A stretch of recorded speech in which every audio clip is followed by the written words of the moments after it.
Jésus disait encore à ses disciples, un homme riche avait un gérant qui lui fut dénoncé parce qu'il gaspillait ses biens. Il le convoqua et lui dit, qu'est-ce que j'entends dire de toi? Rends-moi les comptes de ta gestion, car désormais tu ne pourras plus gérer mes affaires. Le gérant pensa, que vais-je faire puisque mon maître me retire la gérance? Travailler la terre? Je n'ai pas la force. Mendier? J'aurai honte.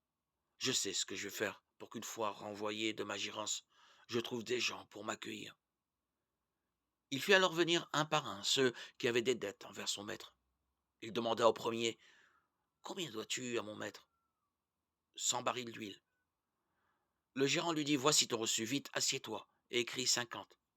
Puis il demanda à un autre, et toi, combien dois-tu? 100 sacs de blé.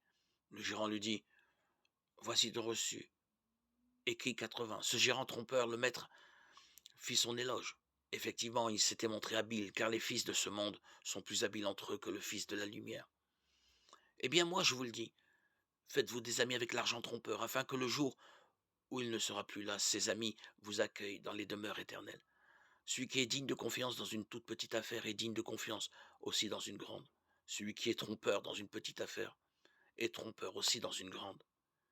Si vous n'avez pas été digne de confiance avec l'argent trompeur, qui vous confiera le bien véritable? Et si vous n'avez pas été digne de confiance pour des biens étrangers, le vôtre, qui vous le donnera? Aucun domestique ne peut servir deux maîtres. Ou bien il détestera le premier et aimera le second, ou bien il s'attachera au premier et méprisera le second. Vous ne pouvez pas servir à la fois Dieu et l'argent.